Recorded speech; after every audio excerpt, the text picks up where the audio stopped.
Ito may mga sporty sila. Meron silang Honda Click, MIUI, Avenis, meron din silang Suzuki Bergman. Tapos dun sa likod meron silang Aerox. Tapos meron din sila dito tatlong NMAX na ABS, no? Yun na siya ng 28,367. Alright, sa mga naghahanap din ng NMAX, no? Ito may pagpipilian kayo dito.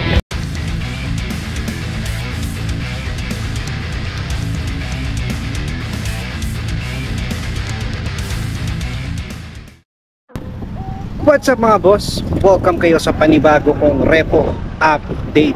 Kung ikaw ay naghahanap ng segunda manong motorsiklo, ang channel na to ay para sa iyo. Kaya kung hindi ka pa nakasubscribe, i-click mo na yung subscribe button at ang notification bell, at sa ganon ay ma-notify pa kita sa mga susunod ko pang ilalabas na repo update. Sa mga hindi pa nakakapanood ng last episode ko, tingin thumbnail niya, ilalagay ko na lang sa description yung link ng video para kung gusto nyo panoorin, i-click nyo na lang. At kung magustuhan nyo man tong video na to mga boss, pindutin nyo lang yung like and share button dyan sa baba ng video. At malayang malaya kayo mag-comment dyan sa comment section kung ano ba magiging opinion nyo sa mga motorsiklo na makikita nyo ngayon sa video ko. Alright, kung sakaling gusto nyo mag-apply ng installment at may magustuhan kayo dito na motorsiklo, ilalagay ko na lang dyan sa screen yung requirements nila, screenshot nyo na lang. At para naman sa mga magtatanong dyan ng location, nandito ako ngayon sa Motor Trade Navotas. So ang address nila dito is 1485 M. Naval Street, Navotas, Metro Manila. Alright mga boss, so ilalagay ko na lang din dyan sa comment section yung full address nila at yung contact number nila para kung sakaling malayo kayo, pwede mo na kayo tumawag dyan. At kung malapit kayo, pwede na kayo bumisita mismo dito. Hindi ko na patatanggalin to, mag-i-start na ako. Dito sa mga naghahanap nyo ng Mio Sporty, ito meron sila dito matte black. So ito, updated yung price niya, no? So dati siyang 58,000, ngayon makuha nyo na lang siya ng 56,440. As usual mga boss, no, zero down payment yung mga reposes nila dito sa Motor Trade. Okay, so ang monthly nito for 36 months nasa 3,278. Okay, so check natin sa appearance nito. Dito lang meron siyang issue sa panel, no, dito sa lens, pero sa mileage nito is nasa 7,000 pa lang. Okay, so sa fairings naman niya wala kayong problemahin, okay na okay pa. Seats niya stock pa, meron lang konting sinigil ng pusa dito, pero okay pa naman siya, no, hindi pa naman siya ganun kalaki. Pero dito sa headlight niya, yan, papapansin nyo meron na rin siyang issue dito. Okay, so yan, pamalit na siya. Pero pagdating naman dito sa pinaka-smiley niya, okay na okay pa siya mga boss. Alright, so front fender niya okay pa, sa gulong niya makapal pa. Alright, so yan, check nyo na lang dito mga boss. Tapos sa tabi niya dito meron silang Honda Click version 2 na matte black. Alright, ito naman walang presyo nakalagay, pero check lang natin sa appearance niya, no? So sa fairings na ito mga boss, okay pa naman siya. Meron lang scratches dito sa gilid. Sa kabila okay pa. Tapos pagdating naman dito sa seats niya, no, meron lang siyang cover, pero sa tingin ko meron siyang tira na dito sa part na to, no? Okay, so kaya nilagay siya nito. Pero yan, pwede nyo naman palitan kung sakaling matipuan nyo to mga boss. Sa fairings naman niya, okay naman siya, no? Tapos aftermarket nga lang yung shock niya dito sa likod. Okay, so pagdating naman dito wala siyang mirror, tapos aftermarket na rin dito sa hand grip niya. Okay, so overall okay pa naman siya. Headlight signal okay pa naman siya, wala pa naman basag sa lens, no? Front fender niya okay pa, may mga scratches lang sa gulong niya, makapal pa mga boss. Aftermarket na pala tong suspension niya sa harapan. Alright, so yeah, sa mga nag-aarap dyan ng Honda Click. Dito naman mga boss, MIUI 125 na glossy orange. Yan, so ito dati siyang 68,000, ngayon makuha siya na 67,230. Medyo konti pa lang yung binaba niya, pero yan, check na rin natin ang monthly nito for 36 months, 3,793. Alright, so sa appearance siya mga boss, yan, sa appearance siya mga boss, okay pa naman siya, no? Yan, wala pa naman siyang basag. Merong konting scratches lang dito sa harapan, pero pagdating sa ilaw niya, okay na okay pa yung lens, no? Okay, so sa mileage nito is nasa 13,000. Yan, 13,000 pa lang yung tinatakbo niya. Okay, so pagdating naman sa seats niya, stock na stock pa, wala pang butas, napakaganda pa ng kondisyon. Tapos dito sa grabber niya, okay pa. Wala lang siyang ano, no, mirror, pero stock pa pati yung sa lever, pati sa hand grip niya, no. So ayan, headlight niya, signal niya, ganda pa na kondisyon ng lens, no. Tapos front fender niya, napakaganda pa. Tapos sa gulong niya makapal pa. Alright, so dito naman tayo sa tabi niya, Honda Click 125 bullet na version 2. Ito, 51,737 siya before, so ngayon makuha niya lang siya na 50,037. Tapos sa monthly net is 2,972. Yan, no, dito lang meron lang siyang missing part na fairings dito sa shield. Tapos wala siyang mirror, aftermarket na yung hand grip niya. Yan, sa throttle, no? Okay, so dito naman sa lever niya, stock pa naman siya, no? Ang maganda rito, okay pa naman yung lens ng ano niya, signal niya. Dito sa DRL, tsaka sa headlight. Front fender, may sticker lang, pero goods pa. Gulong niya napakapal pa mga boss, no? Tapos dito, stock 6 pa, kaya lang may konting signature ng pusa, pero okay pa. Fairings na ito, okay pa mga boss. MIUI 125 ulit, ang kulay niya is cyan. Alright, so ito, may price to na 48,000 siya before, so ngayon makukuha nyo na lang siya ng 46,875. Zero down payment, tapos sa monthly niya is 2,787. Okay, so sa mileage na ito mga boss, nasa 11,000 pa lang. Yan, so sa appearance naman niya, pagdating sa fairings siya mga boss, okay pa naman siya. Dito sa harapan may mga sticker lang, may konting lilinisin lang, pero okay pa siya. So, sa front fender niya may mga scratches lang siya dito. Okay, so ang issue niya dito sa may headlight, basag na yung lens, no? Pero sa signal okay pa. Alright, so sa front fender niya, okay, dito pala sa gulong niya makapal pa mga boss. Okay, so pagdating naman dito sa likuran, no, sa 6 niya stock na stock pa, okay pa. Tapos dito sa grabber niya napalitan na, pang top box na siya, no? Alright, so yan, okay pa naman siya mga boss, no? Dito lang sa headlight. Okay, so tabi naman niya sa mga naghahanap din ng Muse 4D na magenta. Ito meron silang available dito. Ito mukhang maganda pa yung condition na ito mga boss. Okay, so ito dati siyang 58,140. So ngayon makukuha niya siya ng 56,440. Alright, so sa monthly na ito for 36 months, 3,278. Okay, so sa mileage na ito mga boss is nasa 19,000. Okay, so sa appearance na ito mga boss, ito okay na okay siya. Kung mapapansin nyo sa fairing siya, napakaganda pa ng condition niya, no? Yan, seats niya stock pa, grabber niya na ano lang yung paint niya, no? Pero okay siya, tapos okay, wala siyang mirror. Aftermarket nga lang tong ano, sa throttle grip niya. Sa lever niya stock pa. Yan, mapapansin nyo yung headlight niya, maganda pa yung conditional lens, so wala pang basag. Yan, pati dito sa smiley niya, no? Okay, so front fender niya maganda pa yung condition, wala pa masyadong gas-gas. Sa gulong nga lang niya medyo nagmamaxi pin na, pero pwede pa mga boss. Yan, sa mga nag-aarap din ng MIUI Sporty na magenta, ito meron silang available dito, maganda pa yung condition mga boss. MIUI 125 na kulay blue mga boss, ito ang ganda pa ng condition na ito, no? Ito sa price nito, dati siyang 48,951. Ngayon makukuha nyo na lang siya ng 47,251. Zero down payment, monthly nito for 36 months, medyo magana, 2,839. Alright, so sa mileage na ito mga boss, ito sariwa pa mga boss, nasa 3,000 pa lang, oh. Ayan, kung mapapansin nyo, 3,000. Yan, 3,000 pa lang tinatakbo niya. Sa appearance niya, napakaganda pa, walang basag, walang masyadong gas-gas, all stock pa, pati seats niya, wala lang siyang mirror, pero yan, napakaganda pa. Yan, oh, headlight signal, okay na okay pa, front fender, may sticker lang, pero wala pang gas-gas, no? Sa gulong niya makapal pa, kasing kapal pa ng mukha ng chismosang kapitbahay nyo. Alright, so sa mga nag-aaral din ng magandang klase pa na 125 na EU, eto, meron sila dito mga boss. Dito naman para sa mga naghahanap dyan ng Suzuki Avenis, ito meron silang available dito. Ang kulay niya is puti, yan, combination siya ng gray. Okay, so sa price na ito, ayan, nasa 67,000. Zero down payment siya.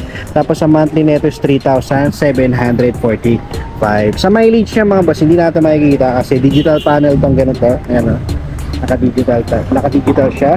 Okay, so sa appearance naman niya mga boss, okay na okay pa siya, no? Ayan, nakapakaganda pa na condition na ito. Wala lang siyang grab bar sa likod, pero the rest okay na okay pa. Wala rin siyang mirror. Pero ayan, kung makikita nyo, headlight na ito. Ang ganda pa ng lens niya. Signal niya, goods pa. Ayan. Tapos sa front fender niya, ayan, konting linis lang, no? Hindi naman siya malalim na gas-gas. Sa gulong niya makapal pa mga boss. Alright, sa mga naghahanap din ng Avenis, ito, meron sila dito mga boss. Para naman sa mga maghahanap din ng Honda Beat, ito meron silang available dito. Ito yata yung Honda Beat na FI. Alright, so ang kulay niya is black, no? Ito walang presyo na nakalagay, pero pakikita ko lang sa inyo yung appearance niya, no? Okay, so check natin sa fairings na ito. Ayan, sa fairings niya mga boss, okay pa naman yung fairings niya, no? Ayan, sa gilid. Sa seats niya stock pa, kaya lang may konting signature ng pusa. Pero sa grab bar niya, nandiyan pa yung stock. Wala siyang mirror, aftermarket nga lang dito sa hand grip niya. Tapos dito sa lever niya, stock pa, meron lang siyang aftermarket na rubber dito. Sa pagdating naman sa headlight signal niya, ayan, maganda pa siya mga boss, no? Ang ganda pa ng condition. Okay, wala siyang basag. Front fender niya makinis pa, sa gulong niya makapal pa. Alright? So ito, para sa mga naghahanap ng Honda Beat dyan, check nito dito mga boss. Tapos dito naman mga boss, sa mga naghahanap dyan ng Suzuki Birdman Street, ito meron sila dito yung gray. Ito ang ganda na kung ano na ito mga boss, oh. Appearance, no? Alright, so sa price na ito, dati siyang 71,930. So ngayon makukuha nyo siya ng 70,230. Alright, so yan, zero down payment siya mga boss. Tapos ang monthly niya for 36 months, 3,937. Alright, so yan, sa appearance siya mga boss, napakaganda pa. Headlight signal, walang basag. Fairing siya, ang ganda, walang basag, wala rin gas, stock na stock pa yan, stock pa siya. Dito lang sa mirror ang wala, no, visor niya nandito pa. Alright, so yan, sa mga nag-aaral dyan Suzuki, ito pwede sa maselan to mga boss. So nakakita ka dito na pwedeng pang tricycle, pwede nyo rin ano to, pang negosyo, pang service yan, pwede to. Alright, so meron ditong CT100 na Bajaj. Alright, so ito updated price na mga boss, no. So from 30,067 ngayon makukuha nyo na siya ng 28,367. Alright, so zero down payment. Tapos ito, ang kinaganda pa nito mga boss, magaan-gaan na sa bulsa, no, dahil 1,937 lang yung monthly niya.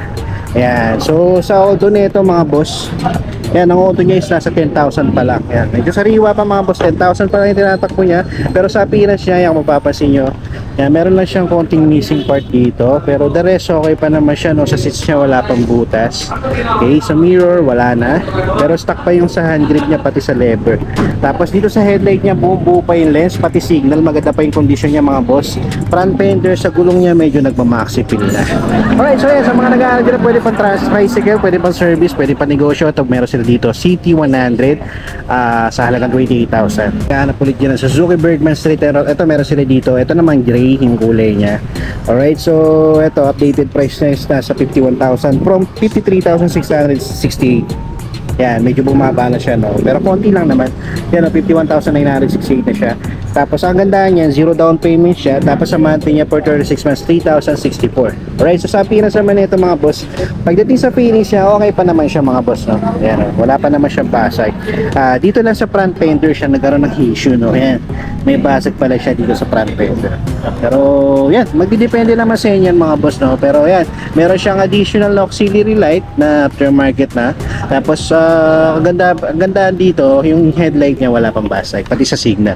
Gulong niya makapal pa. Front fender, dito pala sa visor niya, okay pa, may sticker lang. Dito sa seats niya, mapapansin nyo, pamalit na, pero madali lang naman yan. Grabber niya, nandun pa yung stock. Sa fairings dito sa bandang gilid, okay pa siya.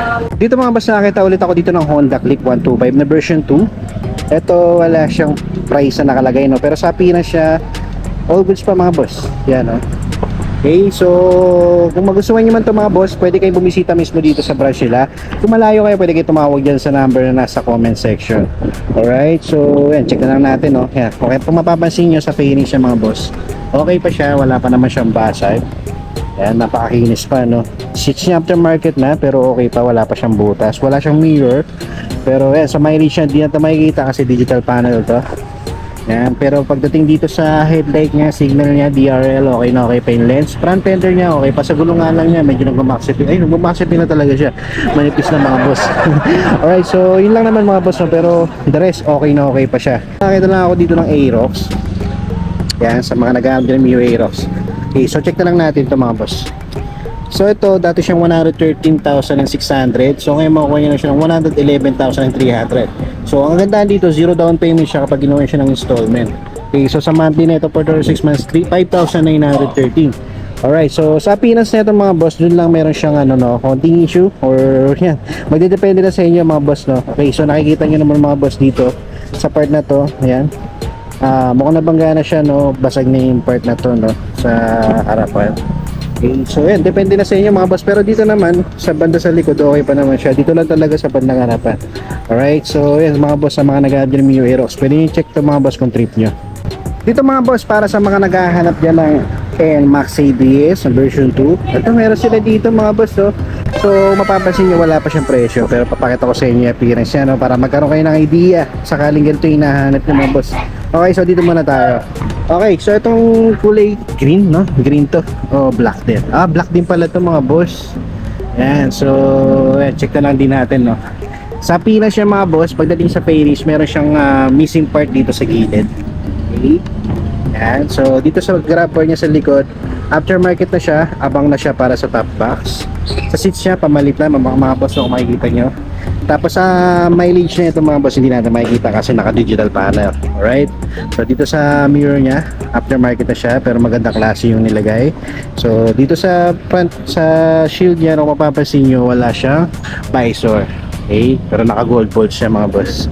So dito sa headlight niya, kagandahan dito, wala pang basag yung lens na, pati sa signal niya. Okay pa. Dito lang talaga sa may gilid nagkaroon siya ng issue. Tapos sa front fender niya, maganda pa yung condition, wala pa siyang gas-gas, sa gulong niya makapal pa. Alright, so yan, kung naghahanap kayo NMAX, pwede nyo i-check to dito mga boss, no? Tapos ito naman sa kabila, same color din. Yan, pero ito kompleto mga boss. Yan, sa fairing siya, okay pa. Seats nito, goods na goods pa, all stock pa siya, wala lang siyang mirror, no? Tapos yan, pagdating sa mileage yan, hindi natin makikita, digital panel. Tapos nandito yung stock na visor niya mga boss.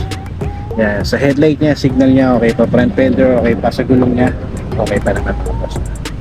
Sa mga naghahanap din ng NMAX na ABS na matte black, ito meron sila dito mga boss. Tapos and last, ito, napakaganda na ito mga boss. Ito yung trip na trip kong kulay ng ano NMAX. Yan, wala rin siyang price mga boss, no? Alright, so yan, check na rin natin sa appearance na ito. Okay na, okay pa siya, all stock pa siya. Wala nga lang talaga siyang ano, no, mirror. Sa mileage niya, hindi natin makikita kasi digital panel, hindi tayo allowed na tingnan to, no? Okay, sa pagdating naman dito sa harapan, sa shield niya, okay pa. Nandito pa yung stock visor niya, no? Yan, so sa gas-gas, sa basag, wala siya mga boss. Okay, so sa headlight niya, signal niya, yan, okay na okay pa. Yan, front fender, napakinis pa sa gulong niya, makapal pa. Alright, so mga boss, sa mga naghahanap din ng NMAX, no, ito may pagpipilian kayo dito. Wala nga lang siyang presyo ngayon, no? Tawag na lang kayo sa number na sa comment section. Kung malapit kayo, pwede bumisita rito para makita nyo ng actual. So that's it for today mga boss. Hanggang sa susunod na repo update.